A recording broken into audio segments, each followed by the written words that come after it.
Entonces, bueno, damos inicio. Vamos a orar, hermanos, vamos a pedir la guía, la dirección del Señor en esta mañana. Voy a pedirle que incline allí su rostro y ore. Ore de una manera muy especial por esta conferencia. Ore por este siervo que de verdad tiene en su corazón una inquietud muy grande por esta temática, sobre todo en lo que tiene que ver con la iglesia, con la familia, con los niños, con los hijos, con la educación, con todo, ¿verdad? Así que ore por este momento, ore por este tiempo, ponga todo esto en las manos del Señor. Esta mañana, Padre, te alabamos y te damos gracias, Dios, por este día nuevo, por este tu día, Señor Dios, el cual tú hiciste para que nos alegráramos en él. Hoy nos alegramos en tu presencia, en alabarte, en encontrarnos delante de ti como familia en Cristo y poder, Señor Dios, fortalecer, nutrir más nuestra fe, nuestro conocimiento y también, Señor Dios, reafirmar más y más nuestros valores en medio de todo lo que hoy día, Señor, estamos viviendo, ante lo cual, Señor, no podemos ser indiferentes, sino orar y pensar qué es lo mejor que podemos hacer bajo la guía de tu Espíritu. Padre, ponemos este tiempo en tus manos. Ministra, Señor, esta palabra a través de este tu siervo y por tu Santo Espíritu en esta tu iglesia. Padre eterno, que hoy tu palabra nos hable, nos ilumine, nos impacte, no sé, que tu palabra, como dijera el profeta, que tu palabra haga en nosotros lo que tú quieres y que no vuelva a ti vacía de ninguna manera. Padre amado, encomendamos este tiempo en tus manos, Señor, en el nombre de Jesús. Amén y amén. Muy bien.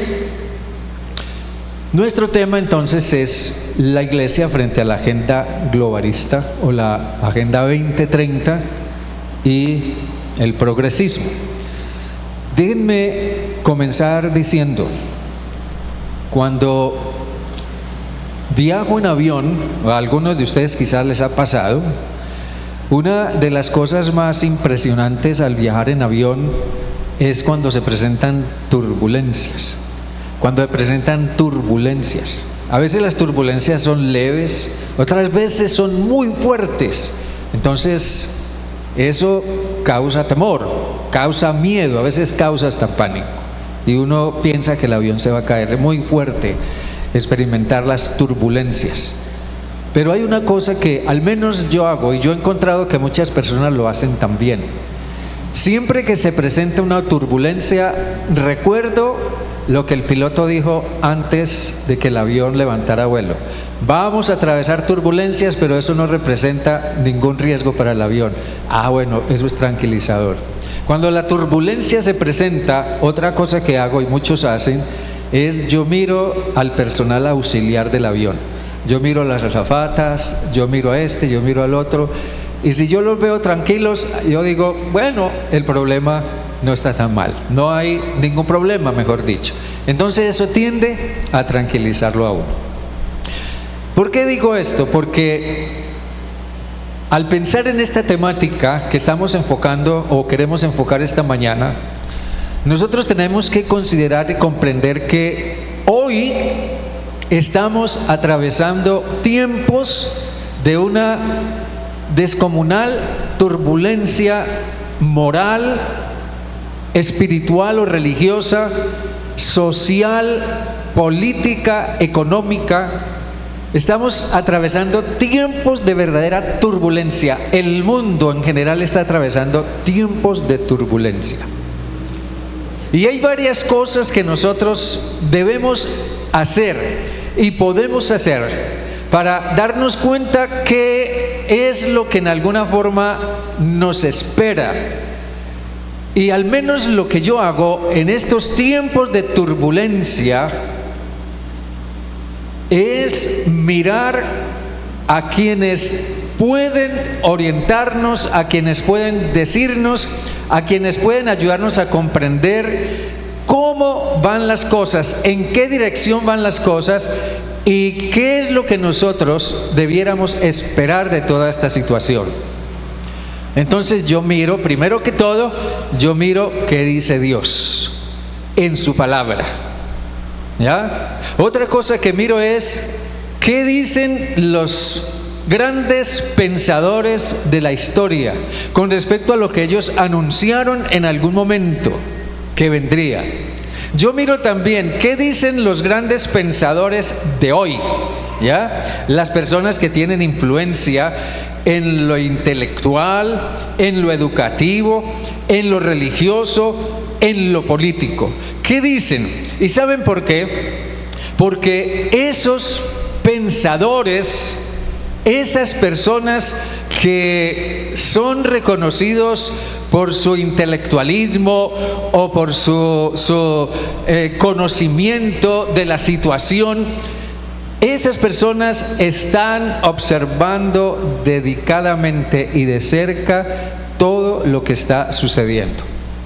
Y son ellos los que también nos pueden ayudar a comprender, a discernir y a tener claro qué es lo que está viviendo el mundo hoy y en medio de qué estamos usted y yo en lo personal, en medio de qué está nuestra familia, en medio de qué está la iglesia, en medio de qué está toda la sociedad. Yo voy a pedirle por favor que mire conmigo en el libro del profeta Isaías en el capítulo 7. Isaías capítulo 7. Porque allí, ante todo en ese pasaje, nosotros encontramos una advertencia bíblica, una advertencia de Dios. Es lo primero que nosotros encontramos aquí ahora. Una advertencia bíblica. En el capítulo 7, el pasaje es largo, obviamente, desde 1 hasta el 25, pero solamente quiero introductoriamente considerar algunos versículos de este pasaje. Aquí dice que cuando Acaz era el rey en ese momento, hijo de Jotam y nieto de Usías, era rey de Judá, Resín, rey de Aram, y Peca, hijo de Remalías, rey de Israel, salieron para atacar a Jerusalén.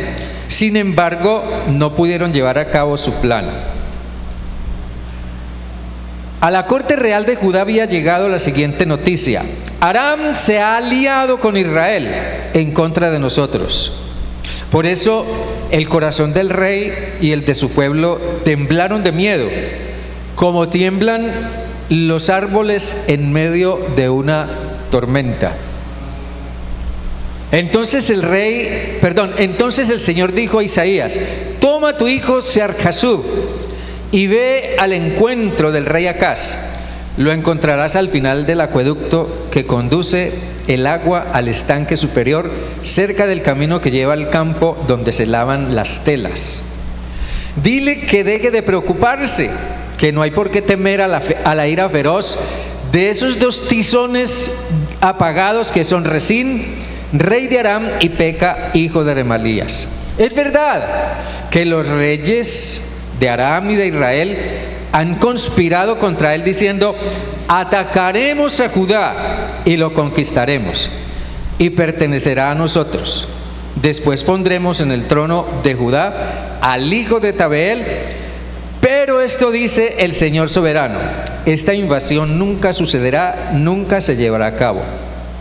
Pues Aram no es más fuerte que Damasco, su capital, y Damasco no es más fuerte que Resín, su rey. En cuanto a Israel, dentro de 65 años será aplastado y destruido por completo. Israel no es más fuerte que Samaria, su capital, y Samaria no es más fuerte que Peca, hijo de Remalías, su rey. a menos que ustedes tengan una fe firme, no puedo hacer que permanezcan firmes. Amén. Vamos a dejarlo por lo pronto hasta ahí. Más adelante miraremos otros versículos. Aquí hay una advertencia bíblica. ¿En qué sentido? Podemos subrayar varias cosas de este pasaje. Por una parte, algo maligno se estaba fraguando contra Jerusalén, la capital de Judá. Para el tiempo cuando escribió el profeta Isaías, Israel se había dividido en dos. Una nación se había dividido en dos por causa de sus enfoques teológicos. Una se llamó Israel y la otra se llamó Judá. La capital de Israel era Samaria y la capital de Judá era Jerusalén. Y se hicieron terriblemente enemigos esos dos bandos. Se formaron dos naciones de una sola y se hicieron enemigos. En este caso, el rey de Judá es Acaz. Estamos hablando de cerca del año 800 más o menos, por el siglo VIII antes de Cristo. Y aquí el profeta Isaías está diciendo que una confabulación entre Siria e Israel, el enemigo de Judá, amenazaba la seguridad, amenazaba la libertad y amenazaba los valores religiosos de Judá. El profeta Isaías nos hace ver que la gente tendía a pensar que eso no era importante, que el hecho de que Siria e Israel se hubieran aliado para atacar a Jerusalén representaba una amenaza de poca importancia. Pero él advierte que si alguien pensara así, de esa forma, tendría que asumir las consecuencias una vez que eso que estaba comenzando a marchar, a funcionar, a avanzar, se hiciera realidad.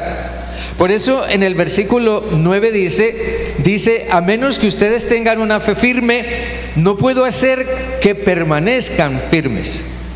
Ahora, estamos diciendo otra cosa que subraya el profeta, es que Acaz, el gobernante, es la clave para que las cosas cambien. Acaz es como el gobernante, el rey es la clave para que las cosas cambien, para que esa amenaza o ese plan maligno que estaba avanzando hacia Judá pudiera ser contrarrestado, pudiera ser detenido y todo eso pudiera evitarse.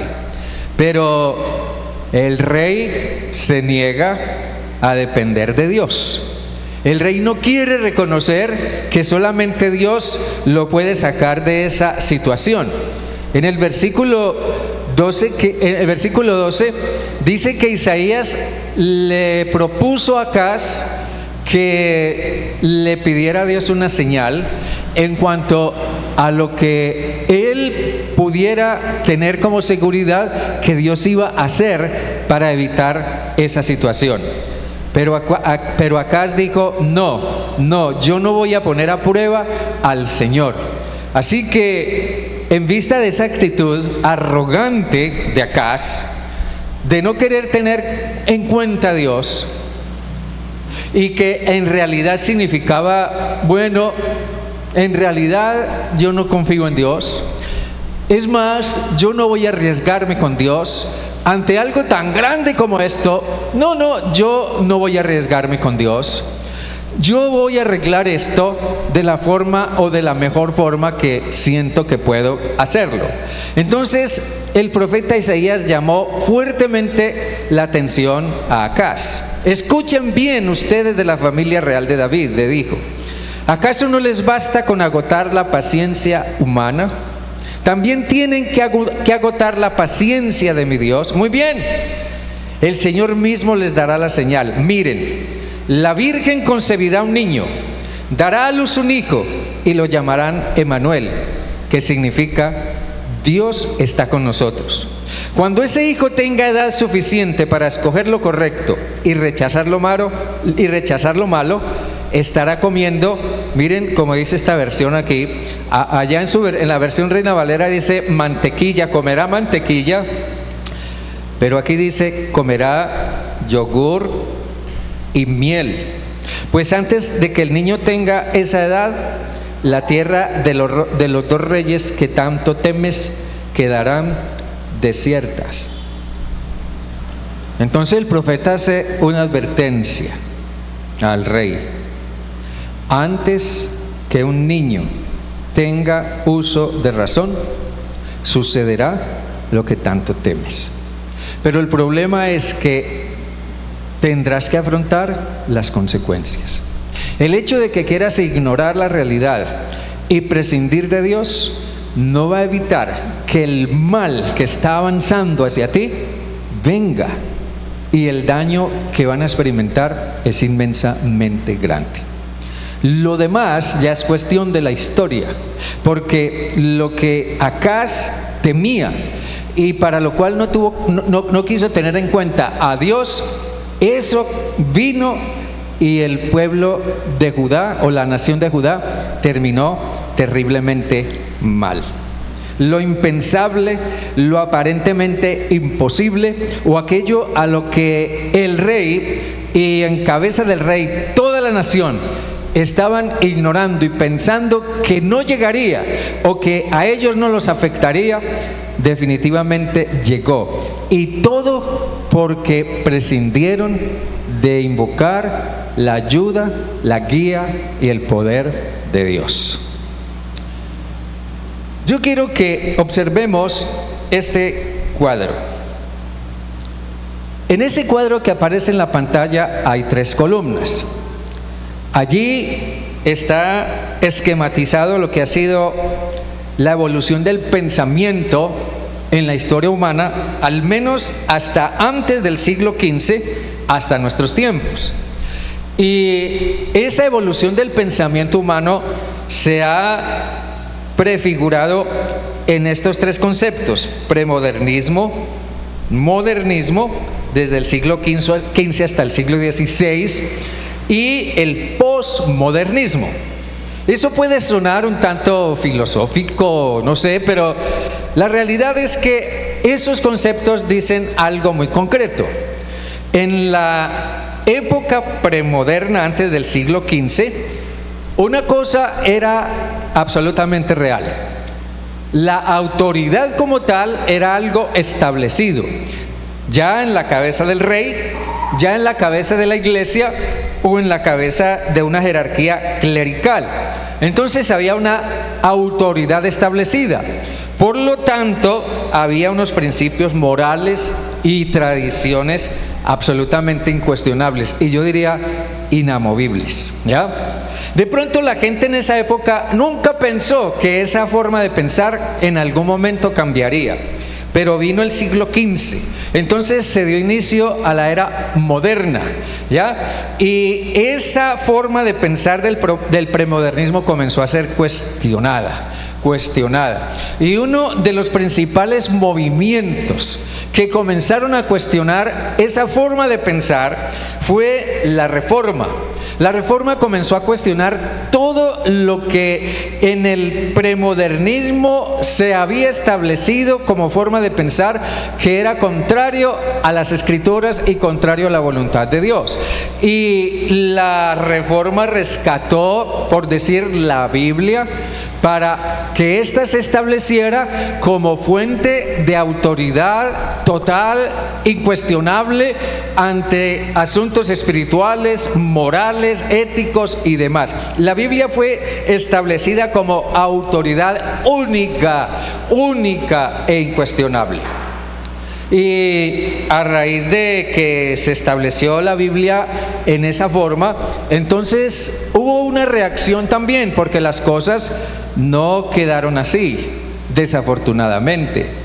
Hubo una reacción en el intelecto humano, porque hubo pensadores que comenzaron a proponer la idea de que ellos podían también dar a conocer lo que ellos pensaban o lo que ellos consideraban como la realidad, inclusive sin tener en cuenta a Dios. Entonces apareció el movimiento deísta, se estableció el deísmo. El deísmo simplemente es la idea de que Dios, si bien existe, Dios es real, no se niega a Dios, pero Dios se fue. Dios creó todo lo que existe, pero se fue y abandonó su creación. Por eso decían los deístas, es la razón por la cual el mundo y la sociedad andan tan mal, porque Dios se fue y la abandonó. Así que se estableció el movimiento deísta. Y con el movimiento deísta se estableció la razón, porque al prescindir de Dios, al decir no Dios, Dios está ausente, Dios se fue, se olvidó de nosotros, entonces tenemos que depender de nuestra propia razón, de nuestro propio intelecto. Entonces se estableció la razón. Los deístas y los intelectuales del tiempo o del siglo XV y XVI afirmaban: nosotros tenemos la suficiente capacidad racional para hacer de este mundo algo mejor, rescatar el paraíso, rescatar la felicidad y hacer que la gente verdaderamente progrese y sea feliz. Entonces se estableció la razón en lugar de Dios. Pero el tiempo avanzó y otras cosas que comenzaron a presentarse echaron por tierra la utopía de la razón, de crear un mundo perfecto, un mundo progresista, un mundo lleno de felicidad, un mundo de igualdad, un mundo en el que todo el mundo fuera feliz. Todo eso se vino abajo cuando la humanidad comenzó a verse envuelta en guerras y en masacres sumamente terribles que hicieron pensar otra vez a otros intelectuales, a otros pensadores, los hicieron pensar y reconocer: caramba, nos equivocamos al establecer la razón como fuente de esperanza. Y a partir de ese momento comienza a surgir el pensamiento posmoderno. Nosotros pensaríamos que la humanidad, en vista del fracaso de la razón, quiso volver otra vez a Dios, a confiar en Dios. Quisiéramos pensar que fuera así, pero no fue así. Porque al inicio del pensamiento posmoderno continuó manteniéndose la desconfianza en la autoridad. Nadie quiso reconocer ya más autoridad para nada. Se rechazó completamente la confianza en la razón, pero el problema fue que eso trajo como consecuencia que la verdad se volvió relativa. La verdad se volvió relativa. Ya la verdad no tiene un fundamento absoluto en la revelación de Dios, sino que la verdad ahora depende de mi propio sentimiento subjetivo. Lo que yo piense que es verdad, eso es mi verdad. Lo que tú pienses que es verdad, esa es tu verdad. Y tu verdad no tiene por qué ser mi verdad. Y mi verdad no tiene por qué ser la verdad de nadie. Es mi verdad. ¿Ya? Entonces, a raíz de todo eso se cayó en una total y abierta irracionalidad. Si algo caracteriza a nuestro mundo hoy en día, es la irracionalidad. Hermanos, el hecho de que vivimos en tiempos posmodernos hoy no es un asunto meramente de filosofía de la historia, no, es una realidad tangible. El concepto posmoderno simplemente define lo que es el pensamiento de hoy, en el sentido de que a través de la historia el pensamiento ha evolucionado. Y eso significa entonces que ahora nosotros vivimos bajo otras formas de pensamiento, otras influencias morales, otras espiritualidades que no son buenas y que amenazan seriamente a la familia, la paternidad, la niñez y la juventud.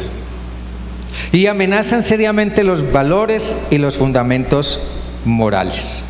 Entonces, el pensamiento que predomina hoy es un pensamiento que simplemente evolucionó y llegó al estado, a la condición en la que está hoy.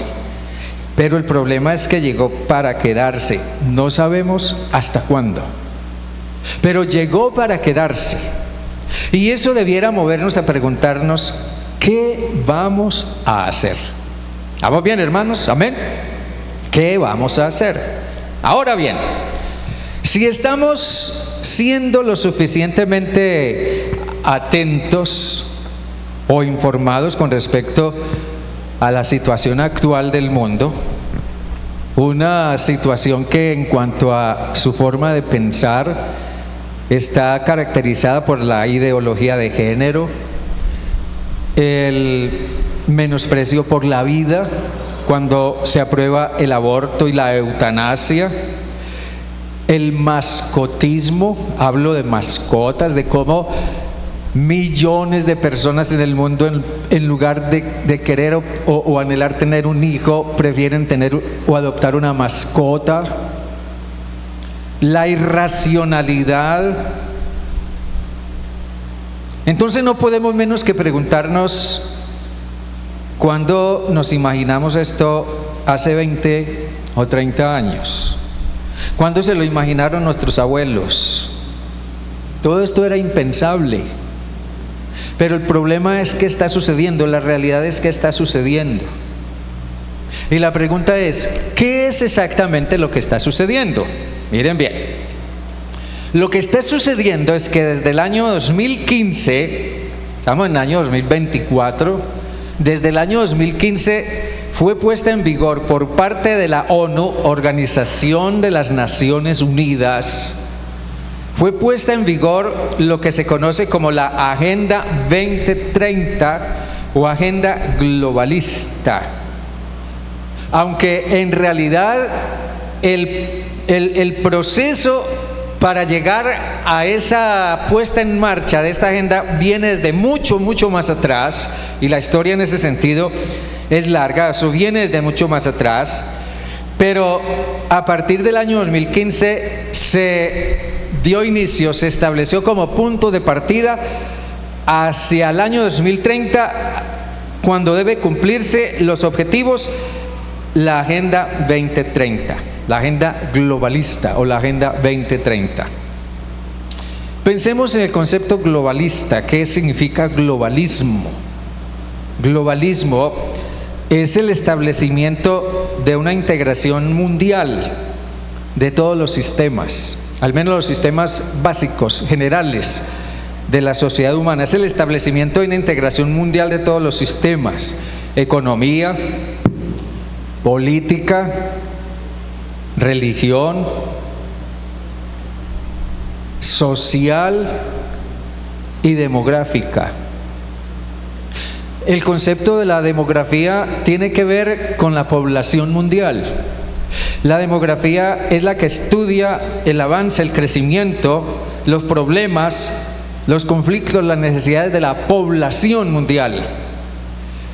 La demografía es la que estudia las consecuencias de la excesiva población mundial, o qué factores hacen que la población aumente o disminuya. Y la ONU se ha interesado bastante, entre los demás factores, se ha interesado bastante por el aspecto demográfico. Entonces ellos han comenzado a trabajar para controlar el avance demográfico de la humanidad.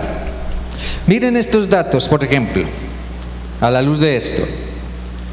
¿Cuál es la tasa de natalidad en Colombia para el año 2024? No más mirando nuestro propio país, la tasa de natalidad. Según un informe del DANE, de comienzos de este año, en la última década, el año 2024 es el año con mayor caída de nacimientos en Colombia, al registrar un total de 145.416 nacidos vivos, es decir, un menos 14.6% en comparación con el año 2023. Eso dice el DANE en un informe sumamente reciente. Por otra parte, mire esto otro. El establecimiento o legalización del aborto sucedió hace poco. Hace poco se estableció como ley la legalización del aborto, la descriminalización del aborto. Y se aprobó por ley, según entiendo, hasta el sexto. Eso, correcto. Hasta el sexto mes sin causa aparente. Y hasta el noveno mes por 3 causales básicos. Ya se aprobó el aborto como ley. Y en este momento, otra cosa, en este momento actualmente sigue cursando en el Senado de la República, y no sé hasta dónde algunos de ustedes sepan esto o estén pendientes de eso, no sé, porque todo lo que cursa en el Senado de la República a la larga le afecta a usted, me afecta a mí, para bien o para mal. Nos afecta como familia, nos afecta como sociedad, nos afecta como hijos, pero nosotros muchas veces no nos damos cuenta qué cosas están cursando allá en el Senado de la República, y cuando menos pensamos, se aprobó el aborto, uy, ¿cómo así que se aprobó el aborto? ¿Y a qué horas? Y nosotros ni nos dimos cuenta y no nos ponemos a pensar qué tanto afecta a la sociedad la aprobación de una ley como el aborto en los términos en que fue aprobado. En este momento sigue cursando en el Senado de la República la ley trans. ¿Se sabía eso? La ley trans. Hace días hablamos del famoso ECOSIEG. Bueno, ese proyecto de ley por una serie de circunstancias se cayó, pero los interesados en eso, no, ellos sí no se cayeron. Ellos volvieron a retomarlo, ahora le dieron una cara nueva y una proyección nueva, y volvieron y lo radicaron en el Congreso de la República, la ley trans. ¿Sabe usted lo que implica esa ley trans de llegar a ser aprobada? Esa ley trans significa que todo niño, cualquier niño, incluso menos de 5 años, o a partir de los 5 años, creo que dice, todo niño a partir de los 5 años tiene derecho, debe respetársele el derecho a elegir su propio sexo, y que si el niño manifiesta querer cambiar de sexo porque él quiere ser mujer o quiere ser niña, entonces nadie puede impedirlo, y el gobierno tiene el derecho, y los médicos tienen el derecho, y una serie de instituciones tienen el derecho de acceder para que ese niño o esa niña cambien de sexo sin hacérselo saber a los padres. Entonces, con esto lo que se está es despojando a los padres de su autoridad y de su patria potestad. Esto en el caso de que esto llegue a ser aprobado. Pero el problema es que esto sigue ahí, marchando. Esto va ahí, eso va ahí, eso va ahí. Y el día menos pensado, usted y yo vamos a darnos cuenta, el Senado de la República aprobó la ley trans y esto, y los padres y madres quedan en esta situación, y el papá o el mamá que trate de impedir que su hijo cambie de sexo, se va a ir a la cárcel. O sea, la idea es convertir progresivamente el mundo con una menor población posible. Convertir el mundo en una sola aldea y con una población reducida y controlable. Así que, para hacer una aproximación a este tema, entonces debemos considerar aquí ahora varias cosas. Entonces vamos a hacer una cosa, porque ya el tiempo se nos cumplió, ¿verdad? Entonces vamos a parar aquí y vamos a comenzar nuestro culto, nuestro tiempo de alabanza, y después continuamos con el resto. ¿Les parece? Amén. Muy bien. Entonces vamos adelante con nuestro culto de hoy. Perdonen que hoy esto está un poquito como diferente, pero vamos a continuar con nuestro culto.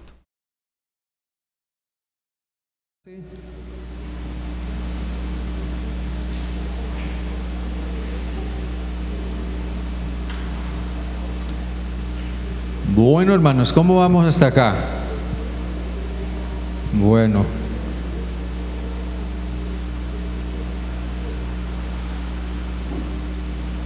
Entonces, retomando nuestro tema, partimos de la pregunta, ¿qué está sucediendo? Ya dijimos, fue puesta en vigor, fue puesta en marcha la Agenda 2030 o Agenda Globalista por intermedio de la Organización de las Naciones Unidas, la ONU. La ONU es una organización que aglutina a muchos, pienso, la mayoría de países del mundo, y es la que, o mejor, todo lo que se determina en la ONU debe de ser acogido, acatado, aplicado en todas las naciones. Y la ONU está invirtiendo, y pienso que siempre ha sido así, pero hoy día quizás más, incalculables cantidades de recursos económicos y humanos para impulsar su Agenda 2030, para impulsar la ideología de género, impulsar el aborto, con miras a la disminución de la población mundial. La ONU tiene por lo menos dos grandes, digamos, líneas de pensamiento que rigen lo que hace, y una es el socialismo. La ONU es básicamente socialista, pero también el progresismo, ¿ya? Y el trasfondo de todo lo que la ONU está impulsando con la Agenda 2030 tiene un sentido progresista, tiene un trasfondo progresista. Usted se preguntará, bueno, ¿y el progresismo qué es? Déjenme decirle, el progresismo es una ideología, es un sistema de pensamiento, y en su práctica tiene como fin equilibrar la convivencia humana. Para el progresismo, la sociedad humana está desequilibrada en su convivencia, en su armonía, en todos los órdenes, en todos los aspectos. Entonces hay que equilibrar la convivencia humana para que unos no sean menos felices que otros, para que unos no tengan menos que otros. Entonces está buscando equilibrar la convivencia humana por medio de la defensa, como dice uno de sus pensadores, dice, por medio de la defensa de los derechos civiles de igualdad, libertad y justicia.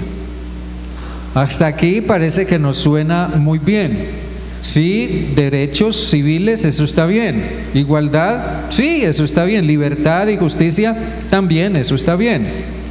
Pero el problema es lo que hay en el fondo de esos conceptos. El progresismo en realidad surgió en los años 1700, a partir de la Revolución Francesa, cuando se implementaron los derechos humanos. Entonces, a partir de ese punto de partida, de esa implementación de los derechos humanos, el pensamiento ha ido evolucionando a raíz de que si tenemos derechos, entonces esos derechos no solo deben ser reconocidos y respetados, sino que al final de cuentas yo tengo derecho a todo lo que yo quiera y a lo que a mí me nazca hacer o a lo que me dé la regalada gana hacer. Tengo derecho a todo y nadie puede impedirlo. Ahora bien, la idea es que en estos aspectos de igualdad, libertad y justicia, ¿verdad?, que supuestamente son el objetivo de la defensa de los derechos civiles, pero en esos aspectos las sociedades tienen que avanzar en igualdad, tienen que avanzar en libertad, tienen que avanzar en justicia, o sea, tienen que progresar a partir de lo que se ha vuelto tradicional hacia lo que es más abierto y más liberal para la gente, para la humanidad. Las sociedades tienen que progresar, tienen que avanzar, tienen que ir más allá de lo que se resiste a cambiar y que es factor de desigualdad y de conflicto en la convivencia humana. Por ejemplo, los recursos económicos, el sexo y la religión, que son tres armas que la Agenda 2030 está esgrimiendo hace ya tiempo para transformar, cambiar o controlar, o diríamos manipular el pensamiento y los derechos humanos. Es decir, a partir del enfoque progresista, en el mundo hay conflictos por causa de que unos tienen más y otros tienen menos, o por la radicalidad de las posturas morales del cristianismo. En realidad, los planteamientos morales del cristianismo, según el progresismo, son causa de que mucha gente no sea feliz porque no se les acepta como son, porque no se les reconoce lo que son o lo que quieren ser. Entonces eso está trayendo mucha infelicidad y desequilibrio en el mundo. Además, dice el progresismo, el cristianismo con sus posturas radicales, religiosas o morales, está contribuyendo más a la violencia, a la guerra, al desacuerdo, a la desunión. Entonces todo eso hay que equilibrarlo. Así que desde esa perspectiva, establecer un sistema económico socialista o legalizar el aborto, legalizar las uniones homosexuales y todo lo que tenga que ver con eso es progresar hacia una mejor sociedad, eso es progresar hacia una mejor convivencia, eso es progresar hacia el mundo soñado. Y los que impulsan esto en realidad son diversos colectivos sociales, como por ejemplo el feminismo, los movimientos que promueven la sexodiversidad y la ecología. Y vinculado a esto también encontramos movimientos de izquierda, de centro izquierda, y también encontramos movimientos de centro o de extrema izquierda, ¿ya? Y de derecha. Entonces, no es raro que todo esto esté teniendo tanta trascendencia y tanto avance cuando hay fuerzas sociológicas que están impulsando todo esto, implementándolo en la forma de pensar en la gente. Entonces, esa Agenda 2030 tiene un trasfondo, ante todo, progresista. Ahora, veamos lo que es la Agenda 2030 en sí misma, porque de la mano con el progresismo va la política universal o la mundopolítica de las Naciones Unidas. Ya lo decía, la ONU es un organismo que agrupa prácticamente todas las naciones de la Tierra y su función es desarrollar una política que plantee soluciones a las problemáticas de las naciones. Problemáticas que, vamos a verlo más luego, problemáticas que incluso los mismos líderes locales de las naciones no están sabiendo solucionar, no están sabiendo manejar, no están sabiendo suplir. Entonces la ONU ha venido arrogándose el derecho de tomar el control para la solución de las problemáticas en las diferentes naciones, cosas como el hambre, la sobrepoblación, la desigualdad social, la guerra y la violencia. Todo eso parece ser preocupaciones de la ONU. Así que la meta de la ONU es lograr establecer en un periodo dado, 15 años, a partir del año 2015 hasta el año 2030, un nuevo orden mundial sobre la base del ideal progresista. ¿Vamos bien hasta ahí? Amén. Entonces, en el año 2015, lo decía hace un momento, la ONU aprobó un documento que tiene como título, miren bien, el documento que la ONU aprobó tiene como título: Transformar nuestro mundo, la Agenda 2030 para el Desarrollo Sostenible. Es el título. Transformar nuestro mundo, la Agenda 2030 para el Desarrollo Sostenible. Y en el preámbulo de este documento, que en el año 2015 la ONU aprobó, dice o reza así: este plan será implementado por todos los países y partes interesadas mediante una alianza de colaboración. Estamos resueltos a liberar a la humanidad de la tiranía, de la pobreza, de las privaciones y a sanar y proteger nuestro planeta.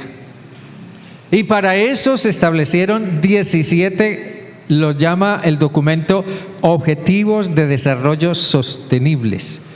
El concepto sostenible simplemente implica que esos objetivos se establecerán, se impondrán, se alcanzarán de la manera que sea, y que una vez alcanzados se hará todo lo posible para que se mantengan y nunca vuelvan a cambiar.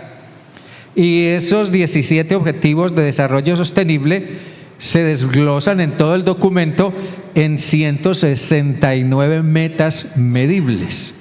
No es quizás este el espacio para hablar de todo eso, pero los objetivos de desarrollo sostenible son, permítanme enumerarlos, los objetivos de desarrollo sostenible son el fin de la pobreza,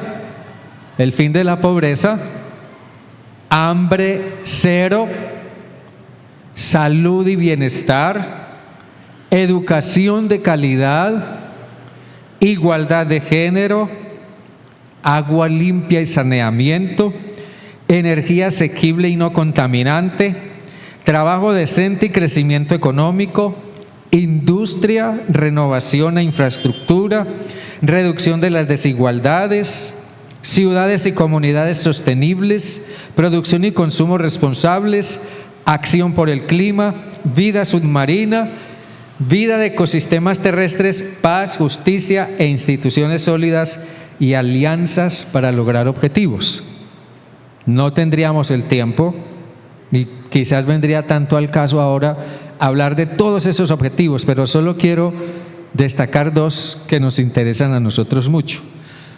Uno tiene que ver con la educación, que el documento de la ONU llama educación de calidad. No hay nada malo, desde luego, al menos en primera instancia, no hay nada malo en buscar que la educación tenga buena calidad, que en los países se imparta educación de calidad.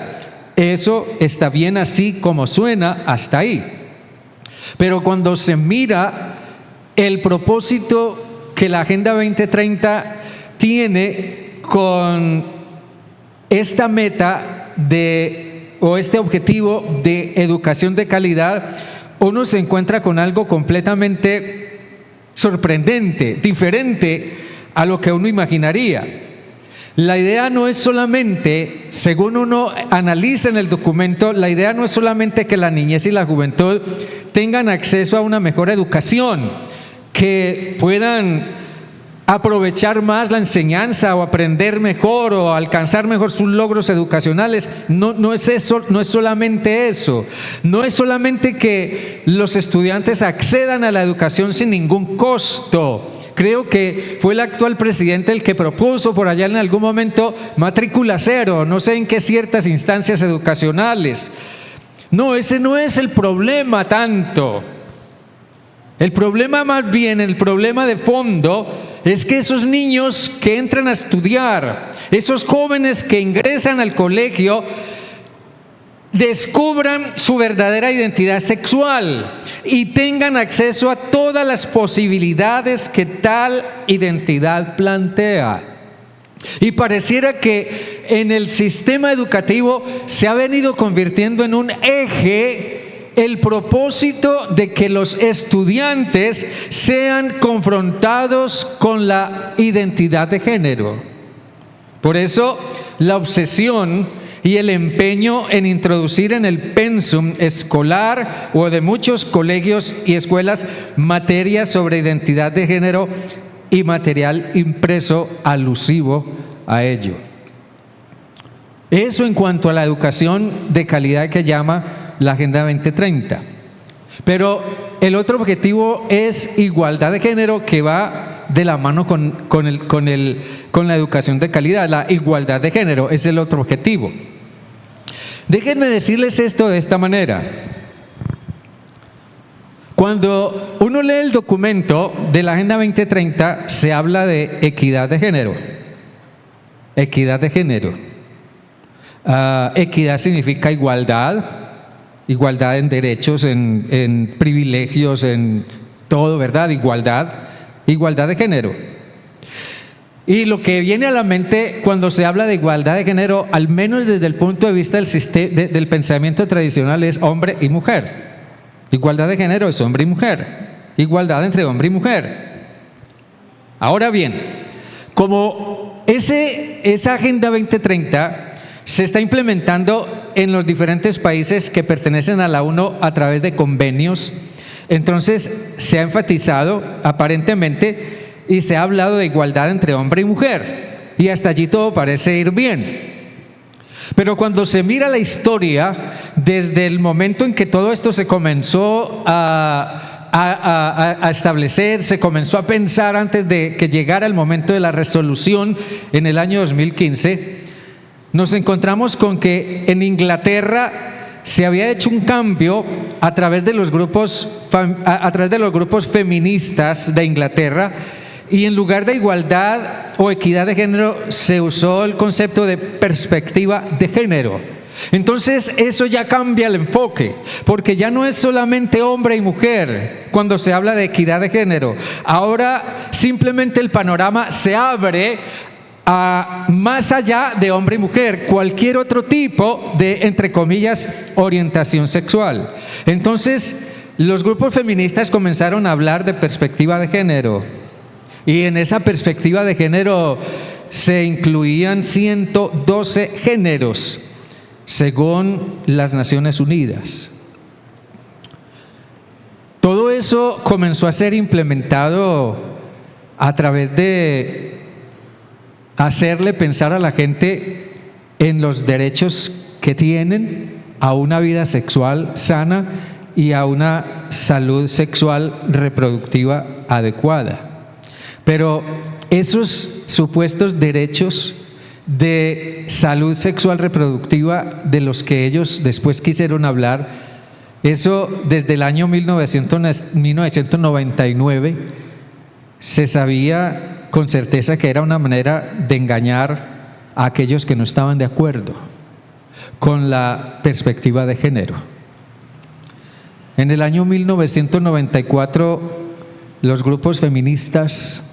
primeros grupos feministas propusieron o habían propuesto abiertamente legalizar la homosexualidad. Y más allá de legalizar la homosexualidad, homosexualizar a los niños y a los jóvenes, y desarrollar programas de homosexualización de los niños y los jóvenes.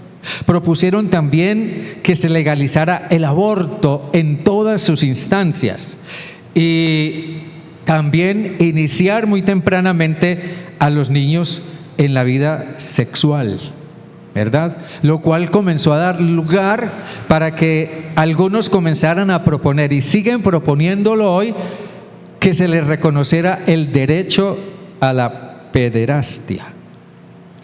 Yo estuve en un congreso de familia hace unos años en Medellín y tuve la oportunidad de escuchar a la doctora Amparo Medina. Ella es ecuatoriana.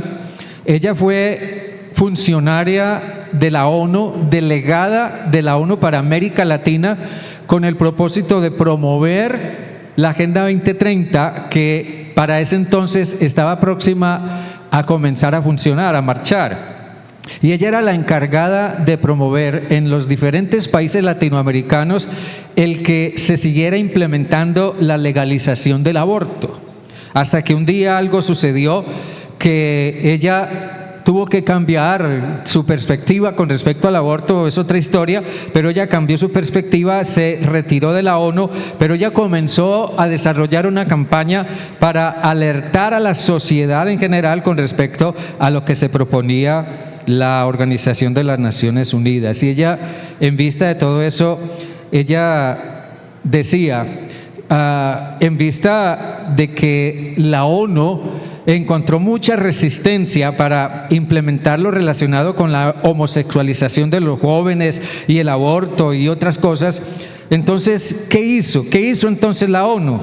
Decía la doctora Amparo Medina, la ONU contrató una empresa de marketing que les permitiera vender su idea con un mensaje noble, un mensaje asequible a la gente, un mensaje aceptable para la gente y que además sonara positivo, ¿ya? Así que esa empresa comenzó a trabajar en ese aspecto y propusieron utilizar términos como educación, salud y derecho para vender el término salud sexual reproductiva y de género.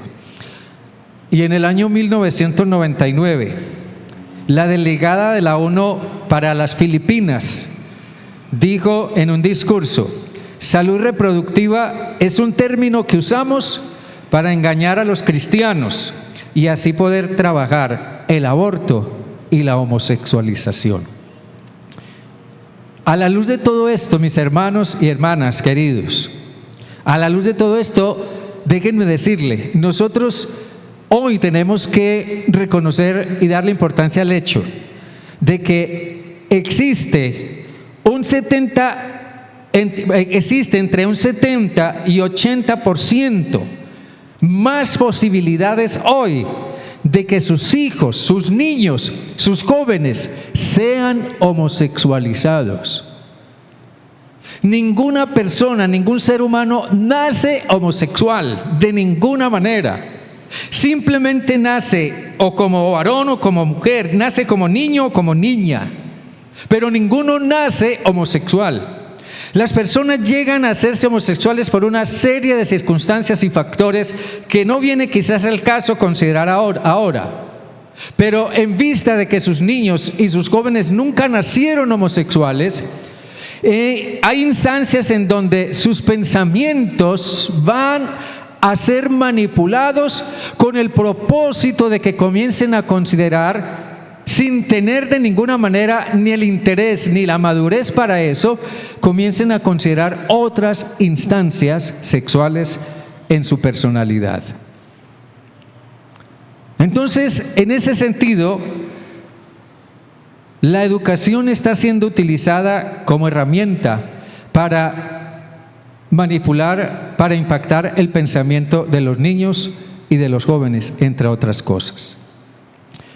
Mi hija es docente y ella me comentaba hace poco, en el colegio donde ella enseña, la psicóloga del colegio propuso un plan de enseñanza que supuestamente debía ser acatado por todos los profesores para comenzar a educar a los niños en la ideología de género. Mi hija dijo: yo no voy a hacer eso, y ella no lo hace. Ella como docente cristiana no lo hace. Y yo digo, gracias al Señor por los docentes cristianos que tenemos en los colegios. Y aquí tenemos docentes que son fieles al Señor en ese sentido. Pero los que no lo son, no tienen el menor escrúpulo para enseñarle a los niños ideología de género. Esa es la realidad en nuestro sistema educativo, y no solo en Colombia, en cualquier país del mundo está pasando eso. La Agenda 2030 tiene, entre otros, por lo menos 2 impulsores reconocidos, que son los que le están dando fuerza al avance de todo esto, por más extraño que parezca. Uno es el famoso George Soros, él es alemán. George Soros es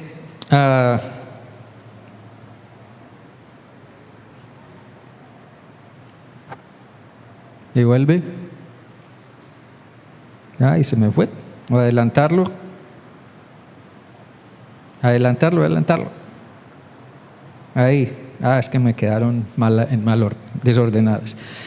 George Soros, es un magnate húngaro de origen judío. George Soros es reconocido porque traicionó a su propio pueblo, colaborando con los nazis en la deportación de judíos a los campos de concentración, como Auschwitz en la Segunda Guerra Mundial. Él, gracias a los miles de millones de dólares gastados por Soros, la inmigración ilegal y masiva, la ideología de género, la legalización de la droga, las tesis del calentamiento global han sido impulsadas en todos los lugares del mundo. Y de la mano de George Soros está este otro personaje, el Papa Francisco. Y no es su propósito propiamente bendecir al mundo.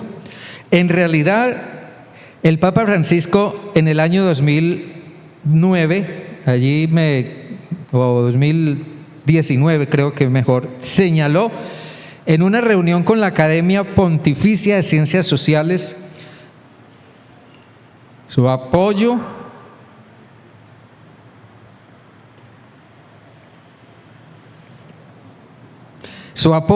a lo de la idea de un gobierno supranacional y enfatizó el hecho de que el Estado nacional, o sea, cualquier país, ya no es capaz de procurar por sí solo el bien común de sus poblaciones y que por lo tanto es necesaria una autoridad supranacional que aborde esta cuestión. Así que él va en la dirección simple y sencillamente de la globalización, en el sentido de que debe haber o debe establecerse un gobierno, un control mundial que pueda solucionar todas las problemáticas de los países en el mundo. Ahora, devuélvame, hija, por favor, devuélvamelo un poco. Quiero que observemos este video. Escuchémoslo. Vemos con preocupación el fuerte y persistente ataque en este tiempo a la vida, a la familia y a los valores cristianos. Las feministas y el progresismo abortista buscan herir la familia, eliminando la figura del padre. Ya no se busca atacar a la familia desde afuera, ahora lo hacen desde adentro, pretendiendo justificar de que todo es familia. Entonces hablan de diversidad familiar. Una familia sin padre es 5 veces más probable que los hijos se suiciden, 7 veces más probable que los hijos dejen el colegio.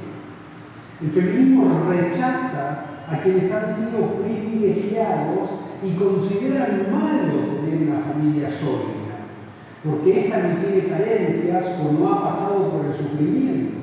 Entonces, la ausencia paterna es una mayor garantía de figuras antisociales. Por eso es importante que exista un arquetipo, un modelo masculino en la familia, aunque estén separados los padres. Si no es el papá, será el abuelo, será alguien, pero la idea que busca el progresismo es idealizar lo nuevo, es presentarlo mejor que lo anterior, el modelo de nuevas familias, de nuevos géneros, de nuevas infancias, ¿no? El encanto de lo nuevo. Busca destronar aquel antiguo paradigma y generar un cambio de la identidad de las personas y de las instituciones tradicionales. Lo que se busca en realidad es crear individuos débiles, conflictuados, a quienes se le anulen las capacidades críticas, a quienes se le elimine la inserción en grupos. Se busca un individuo atomizado, evaporado. Algunos de los peligros con los que se enfrenta la familia en estos momentos son peligros importantes y son peligros en realidad a escala global.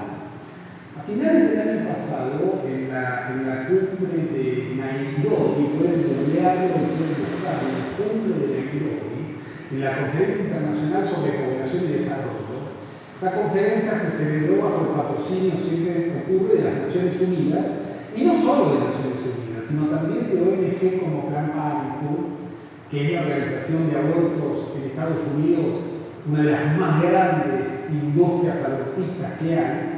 Se acordó en esa reunión que todo el planeta en bloque, sin excepción, iba a avanzar hacia los objetivos de la Agenda 2030.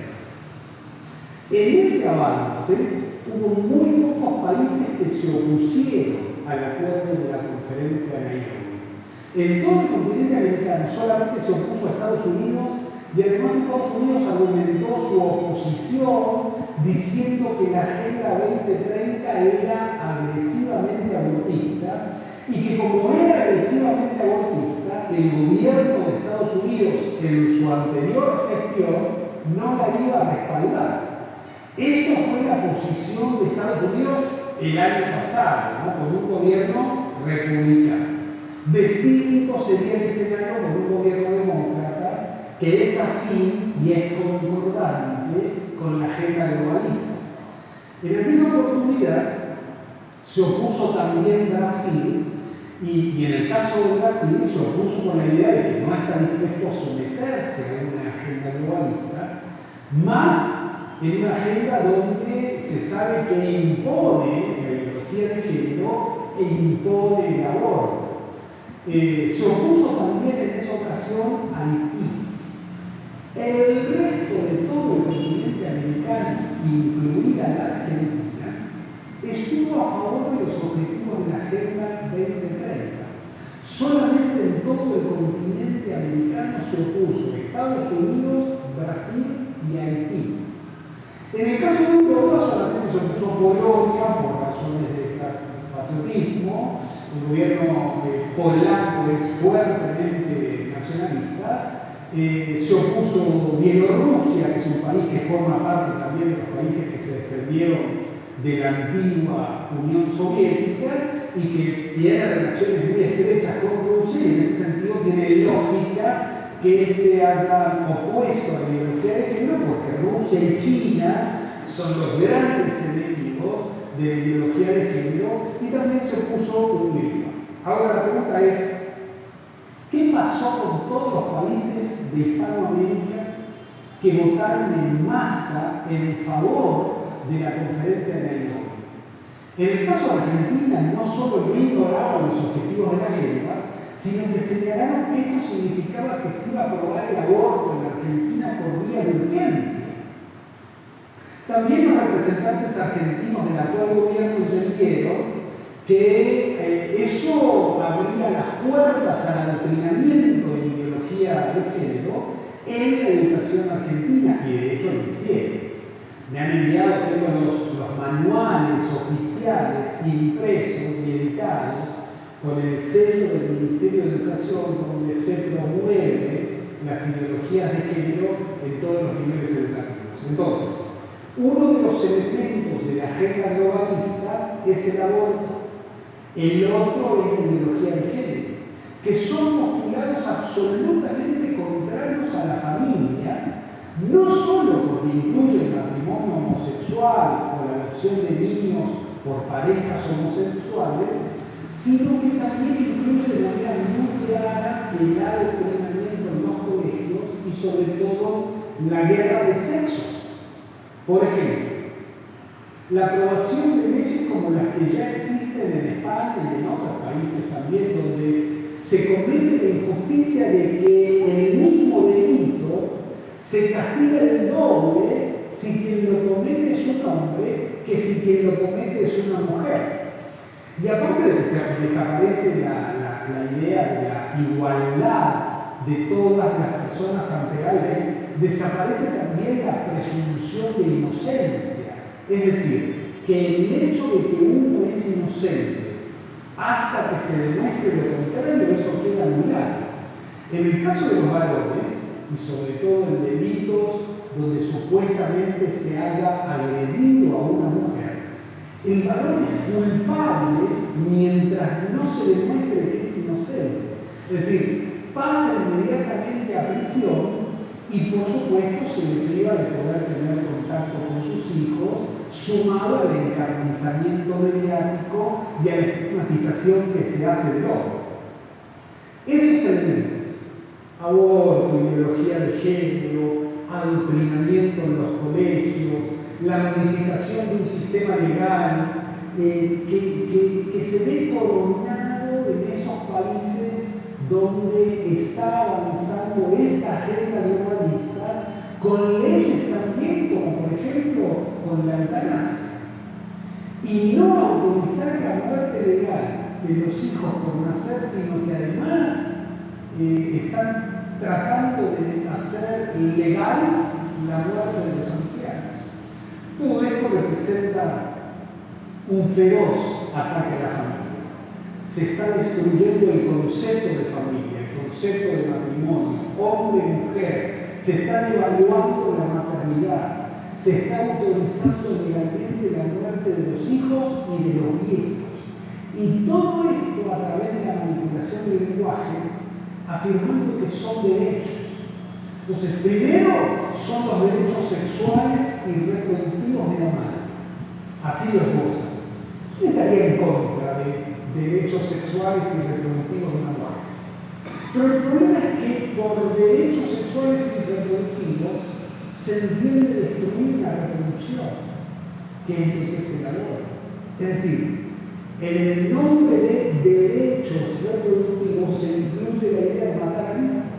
Y cuando se habla de la muerte compasiva o del tránsito tranquilo de esta vida, en realidad lo que se está hablando es de asesinar a ancianos, se está hablando de leyes de eutanasia.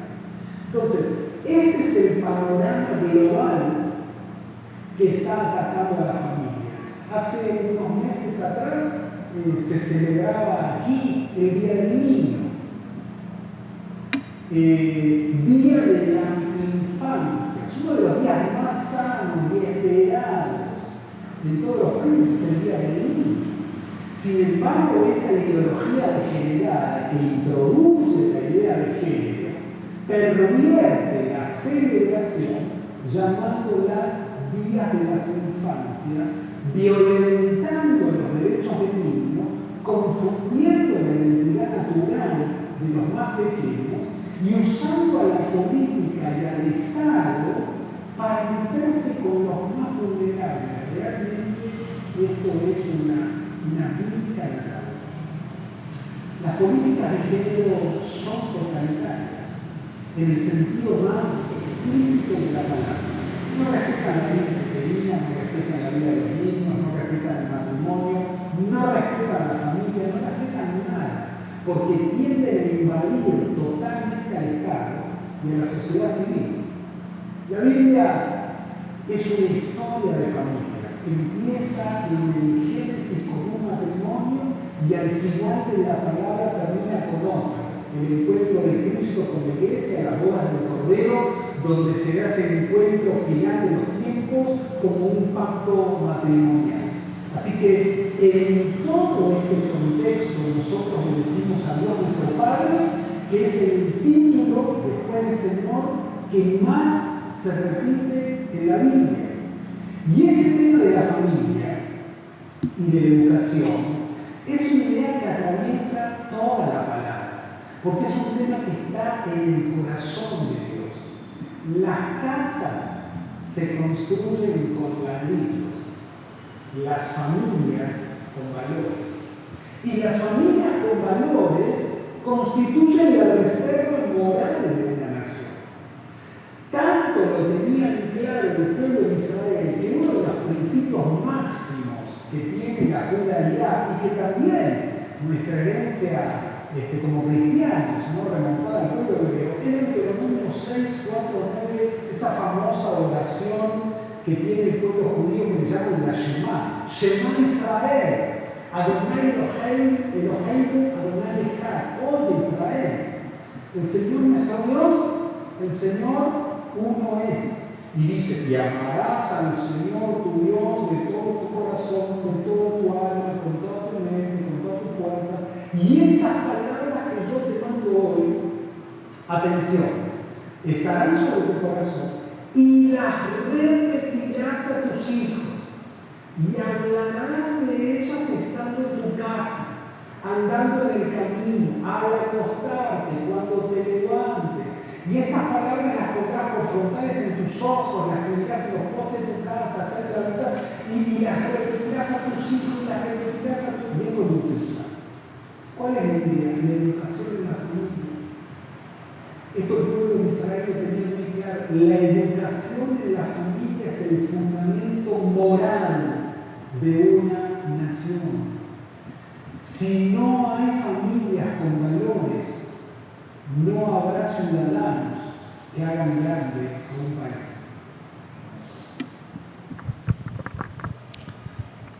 Este es el pastor Gabriel Martinelli, pastor de una de las más grandes iglesias cristianas evangélicas de Buenos Aires, Argentina. Y observemos también lo que decía o lo que dice Agustín Laje en su libro Generación Idiota. Hoy ni padres ni madres gozan de ningún poder siquiera en sus propios hogares, porque sus funciones les han sido arrebatadas. Ya no educan a sus hijos, no les transmiten valores, no comparten con ellos sus creencias, no fijan normas ni ejercen disciplina.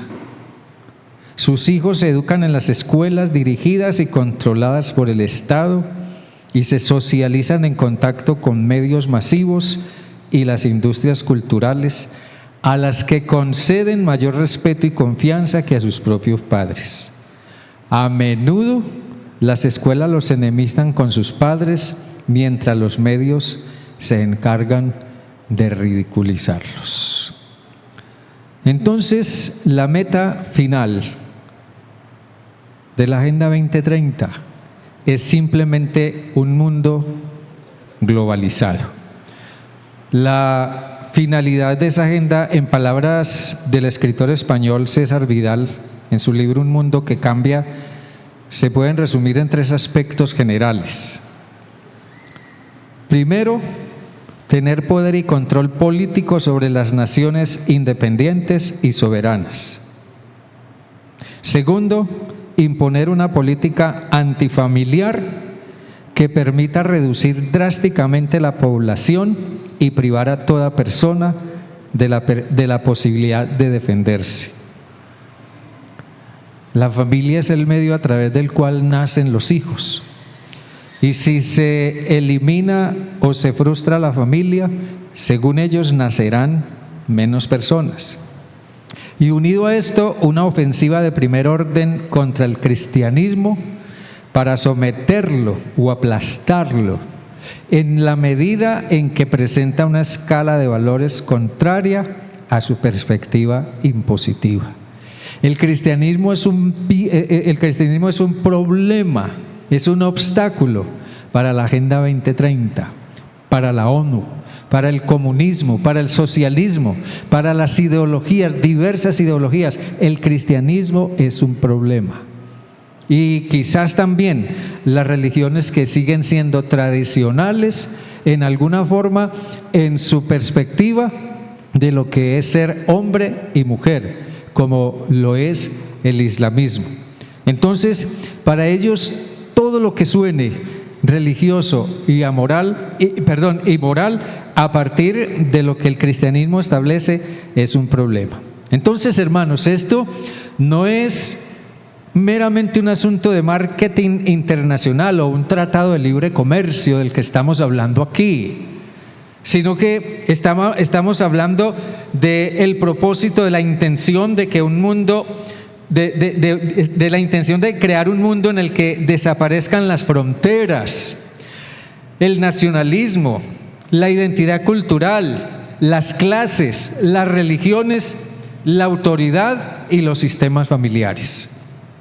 Entonces, la piedra en el zapato es el cristianismo. Es el cristianismo. En el Salmo 2, hay algo muy interesante que el salmista dice.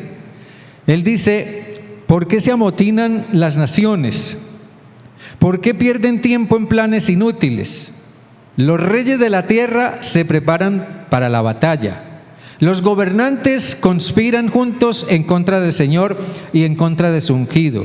Rompamos las cadenas, gritan, y liberémonos de ser esclavos de Dios. Pero el que gobierna en el cielo se ríe. El Señor se burla de ellos y después los reprende con enojo. Los aterroriza con su intensa furia. Pues el Señor declara: he puesto a mi elegido en el trono de Jerusalén, en mi monte santo. En realidad, la Agenda 2030 es un proyecto sin Dios, porque la ONU obviamente es declaradamente atea, pero el cristianismo es para ellos su mayor obstáculo, su peor enemigo. Ahora, el cristianismo es entre todos los movimientos religiosos y religiones del mundo el más objetivo, basado en la verdad revelada de Dios, y es radical en sus principios y en sus valores. Todo lo que propone la ONU y en los términos en los que formulan sus premisas parecen ser muy positivo y muy deseable, pero incluyendo el factor nocivo que todo eso conlleva, la pregunta es: ¿a qué costo?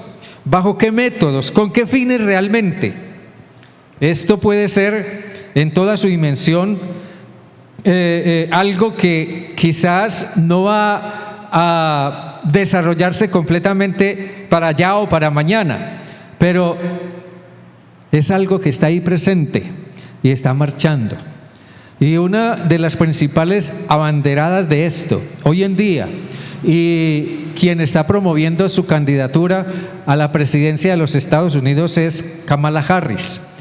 Ella dijo recientemente: lo peor que le puede pasar a los Estados Unidos es que Trump vuelva a ser presidente, porque él va a penalizar otra vez el aborto y va a quitar del pensum en los colegios y las escuelas todo lo que tenga que ver con esto y con la ideología de género. En cambio, lo que ella decía, o lo que ella dice, en cambio lo que yo propongo es que sigamos con la idea de despenalizar el aborto, y sobre todo con el propósito de que los padres no puedan intervenir, y de que si una muchacha resulta embarazada y quiere abortar, no tenga que consultarlo con sus padres ni tener la aprobación de ellos. O si un niño quiere cambiar de género, no tiene por qué contar con la aprobación de los padres. El problema de la Agenda 2030 es que está avanzando y está causando un daño indescriptiblemente grande.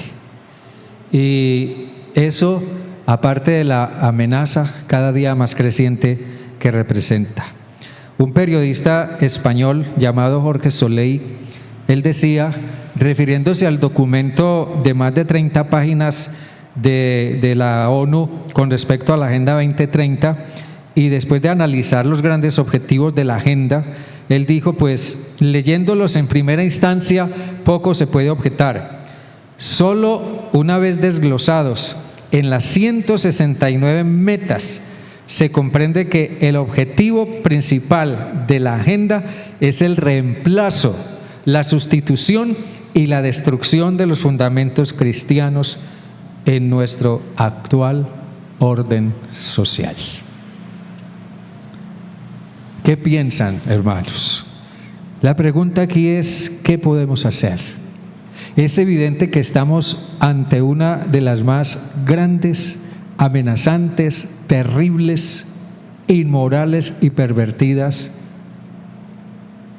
invasiones que la sociedad humana pueda llegar en su momento dado a experimentar o estar experimentando.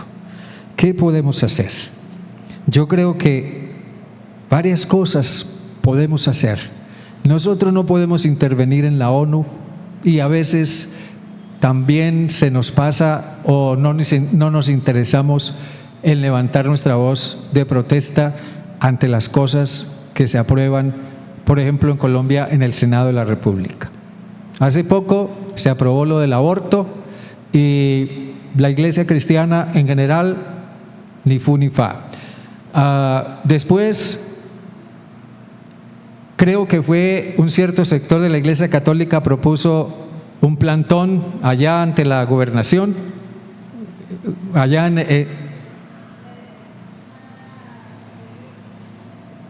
algún lugar de la ciudad propusieron un plantón para protestar contra eso. En la primera intención nadie apareció. En la segunda ocasión fueron un poco algunas personas para tratar de levantar su voz de protesta contra esto. Uno se pregunta, ¿será que esto de que se legalice el aborto no nos importa? ¿Será que sí le importa a la iglesia? ¿Será que sí le importa a los pastores? Aquí a través de la Fundación Toque de Vida se ha venido trabajando en ayudar a mujeres que estén pensando en abortar y se está desarrollando una campaña pro vida a través de la fundación. Mujeres han venido y han sido grandemente ayudadas y bendecidas a través de ese ministerio, pero se les ha propuesto la idea a pastores de la ciudad. No, muy pocos. Quizás nos sobran los dedos de la mano para contar a los que muestran algún interés en esto. El asunto es que la situación sigue avanzando y la pregunta sigue siendo ¿qué vamos a hacer? Yo creo que primero que todo tenemos que seguir guardando nuestra fe, tenemos que seguir manteniendo nuestros principios, tenemos que formar diligentemente una cosmovisión cristiana en nuestros hijos, tenemos que orar, pero también tenemos que confiar en Dios. Dios le dijo a Acaz por medio del profeta Isaías, confía en Dios y esos enemigos que se unieron contra ti para destruir a Judá van a desaparecer en menos de lo que tú te imaginas. Antes de que un niño tenga uso de razón, esos enemigos van a desaparecer. Confía en Dios. Acaz no quiso confiar en Dios y por eso la invasión que él temía vino y Judá quedó prácticamente destruida. Los valores, la religión, las tradiciones, todo se vino abajo porque el gobernante fue el que abrió la puerta para que eso pasara. Nosotros confiemos en Dios y no olvidemos, podremos ser pocos. La iglesia cristiana podrá ser una minoría en el mundo en comparación con otros grandes poderes políticos y religiosos, pero recordemos, la iglesia sigue siendo la piedra en el zapato para la Agenda 2030. No olvidemos que David se enfrentó al gigante Goliat, pero logró eliminarlo con una sola y pequeña piedra, clavándola en su frente. Pero porque David dijo, yo vengo a ti en el nombre de Jehová de los ejércitos. Amén, hermanos. Así que en manos de nosotros en mucho está el que podamos convertirnos, digamos, en eco de todo esto en la sociedad en que vivimos y tratemos de alertar o de ayudar a cambiar el pensamiento a otras personas que están viéndose en alguna forma influenciadas por todo esto. La iglesia tiene, no solamente por la amenaza que hay contra ella, sino que también tiene una responsabilidad muy grande por el mandato mismo de Dios en su palabra. Nosotros hemos sido enviados a ir a las naciones y a ser discípulos en las naciones y llevarlos a Cristo y enseñarles a que vivan y guarden lo que Jesucristo nos mandó. Que se identifique más gente con Jesús por medio de una decisión de fe y el pueblo de Dios crezca y crezca más, y eso seguirá siendo un impedimento muy grande para que cosas como esta sigan avanzando y las generaciones de mañana o pasado puedan recibir de nuestras manos el legado que Dios nos encargó. Amén, hermanos. Amén. ¿Cuántos dicen amén a esto? ¿Cómo les parece esto?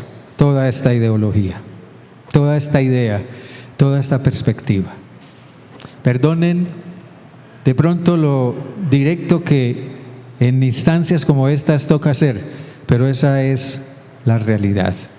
Y como dijera alguien una vez, y sigue siendo un lema para mucha gente con principios y valores en Latinoamérica: con nuestros hijos no te metas. Que ese sea nuestro pensar, y cuando haya oportunidad levantemos nuestra voz para mostrar nuestro desacuerdo. El Señor nos bendiga, hermanos. Dios les guarde. Estemos de pie, por favor. Vamos a orar y vamos a terminar. Quiero que oremos en este momento porque Dios nos haga más consciente de esta realidad que estamos viviendo.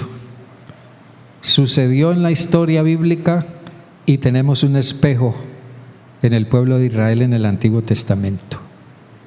Está sucediendo hoy en otras formas, en otras instancias, pero también somos llamados a hacerle frente a eso mediante nuestra propia responsabilidad, mantener nuestra fe, formar a nuestros hijos en el Señor, resguardar nuestros hogares por medio de la palabra de Dios, de una vida de oración y de una vida de fidelidad.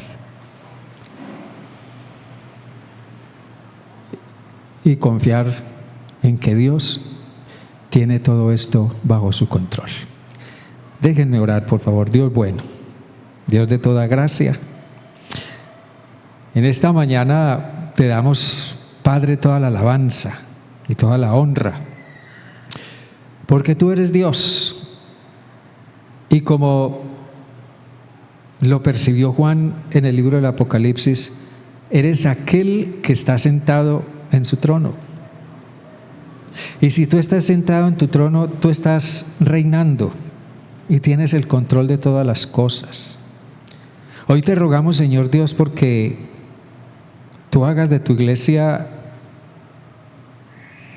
una comunidad de testimonio, de santidad, una comunidad que refleje el carácter de Jesús.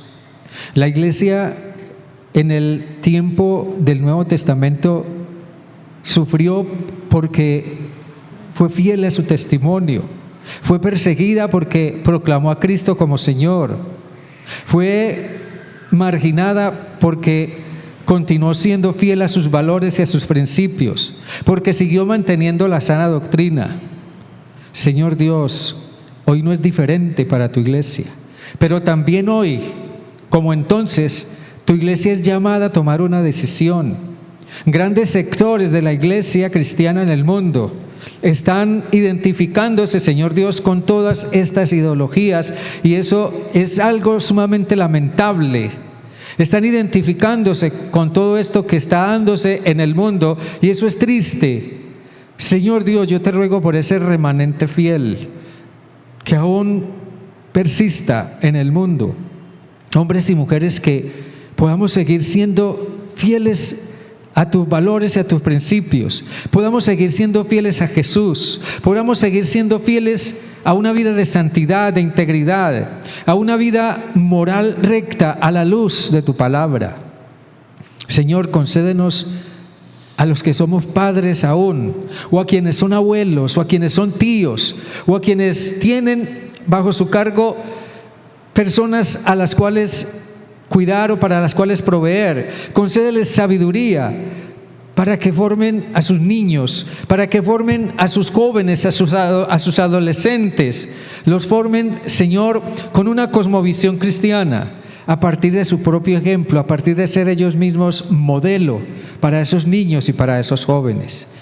Padre, haz de cada uno de nosotros como padres temerosos de ti, porque si somos temerosos de ti, Señor Dios, sabremos lo que tú quieres para nuestros hijos y sabremos encaminarlos también en el temor tuyo, para que ellos sean también fieles a Jesús, para que sean fieles a los principios y a los valores. Ayúdanos, Señor, a traspasar el legado de la fe a nuestros hijos, porque mañana o pasado nosotros no estaremos, pero las generaciones siguientes continuarán. Señor Dios, que la iglesia siga siendo un medio de preservación, un medio de bendición, un medio de guía y de iluminación para la sociedad en medio de la cual tú nos has puesto, que parece que cada día está más en tinieblas. Señor, ayúdanos a ser sal y a ser luz. Dios, que donde quiera que vivamos, vayamos o trabajemos o nos relacionemos, Señor, que de verdad Jesús sea revelándose a través de nosotros. Muchas personas, el único Jesús que conocerán será el que vean en nosotros. Señor Dios, ayúdanos a llevar a Cristo a otros y que tu iglesia en el mundo crezca y se fortalezca y siga levantando su voz profética contra todo esto. Padre, guárdanos del mal, guárdanos de todo esto y ayúdanos, Señor, a mantenernos fieles a ti y a ser fieles en formar a aquellos que tú has puesto bajo nuestro cuidado. Padre, guarda tu iglesia y bendícela. En tus manos encomendamos todo esto, Señor, te lo imploramos en el nombre de Jesús, hoy y por siempre. Amén, Señor, y amén y amén. Dios me les bendiga a todos, Dios les guarde.